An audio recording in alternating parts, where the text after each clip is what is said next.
besides, man, the mic feedback's getting a little crazy. So maybe should I go further back or further forward? Well, there's an X on the floor. I'm guessing that's where I should stand. Okay. Yeah. All right. All right. The landing the rocket ship was pretty cool. That was an amazing thing. So.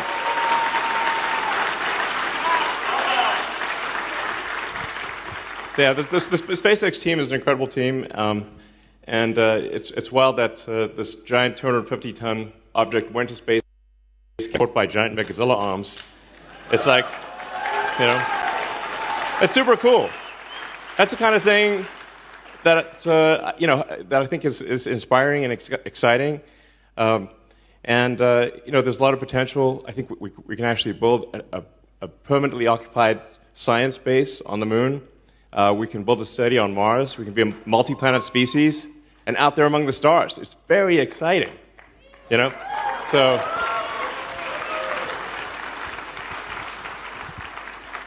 I'm wearing this jacket that was given to me by the Space Force. It's got Star Trek Enterprise on it. It's like Starfleet Academy. We want to make Starfleet Academy real, and go out there and visit other star systems eventually and see if there are alien civilizations. Maybe there are alien civilizations that existed for millions of years, and we just find the ruins of many long dead alien civilizations. I don't know. Well, they might be. But it would be very interesting to see, because at least according to physics, the universe is 13.8 billion years old, and Earth is about 4.5 billion years old. So even if you just increment the time counter by 1 million years, you have to go 3 digits past decimal place to go, bloop, 1 million years. And the oldest writing that we've discovered in archaeology is only 5,500 years old. That's nothing. That's 1/1,000,000th of Earth's existence. It was the first writing. And you really have to hand it to the ancient Sumerians, by the way. They got a lot of firsts, those ancient Sumerians. They're really knocking it out of the park, frankly. We're just with the clay tablets and everything. It's thankfully they wrote in clay tablets. So it was quite helpful. They've even discovered schoolwork, like where they teach the kids cuneiform on clay tablets, and then there's the teacher correcting the cuneiform in red ink. It's been going on for a while. So.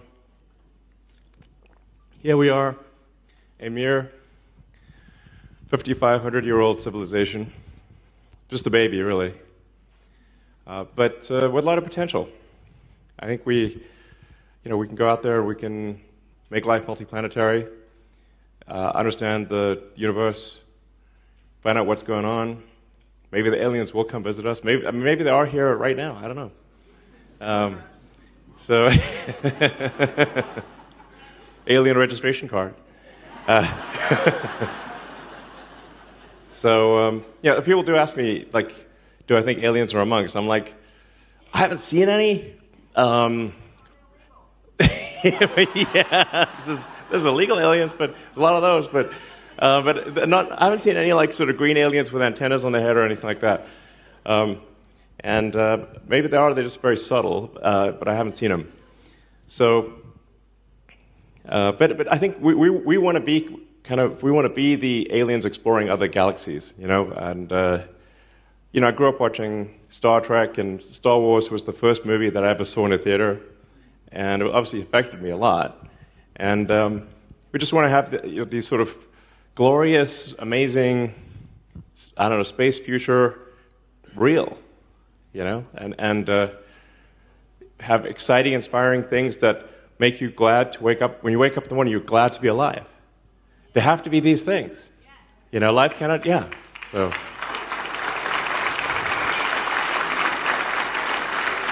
Yeah. So, yeah. Well, I think we can. so that you can travel to Mars roughly every 2 years. So every 26 months, the planets align, and you can travel from Earth to Mars. And we're actually at a planetary alignment moment right now, or in the next few months. And so in roughly 2 years, there will be another planetary alignment. And that's when we intend to send the first Starship rockets to Mars. Yeah.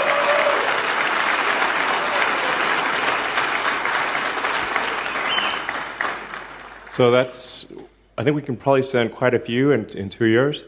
And then if those land successfully and we do not increment the crater count in Mars, crater count before and after equals the same, then we can send people in 4 years. Yeah. we will be illegal aliens on Mars, you know.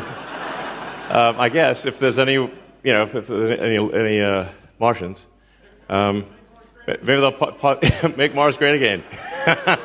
Yeah, Mars did have oceans a long time ago. It seems like, like when Mars was a lot hotter, it had what appears to be liquid oceans. And if you warmed Mars up, it would have an ocean on about 40% of the Earth's of Mars's surface. So Mars would have an ocean, I think, almost like a mile deep on 40% of the surface if you just warmed it up. So there's a massive amount of frozen ice on Mars. So yeah, it is kind of make Mars great again. Because you can warm it up and it can be an Earth-like planet.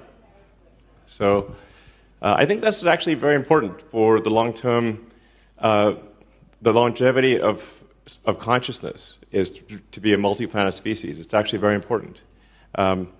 So, because there's always some chance that something could happen on Earth that's either, a man-made disaster or a natural disaster, like the meteor that killed the dinosaurs. I mean, there have been many mass extinction events in Earth's history, and there will be mass extinction events. Yeah, there is a de facto mass extinction event of humans. Actually, the birth rate is plummeting.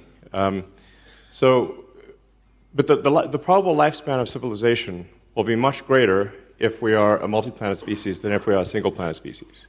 We don't want to be one of those lame one-planet civilizations, is what I'm saying. So we want to be a multi-planet civilization. And I'm not talking about like a lot of resources, but like, 1% of our resources seems like a wise move to be a multi-planet species and kind of just ultimately find out what's going on, like visit other star systems. And I think one day, Mars may actually play a role similar to the role that America has played in saving the world. America saved the world 3 times last century. That was a big deal. World War I, II, and the Cold War. So,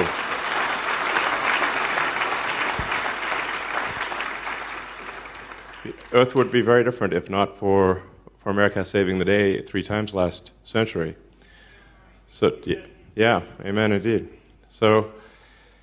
So I think in the future, Mars, they used to call America the New World, and Mars would be the new world, but actually, planet.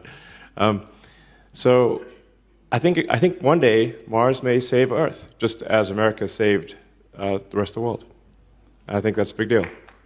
So.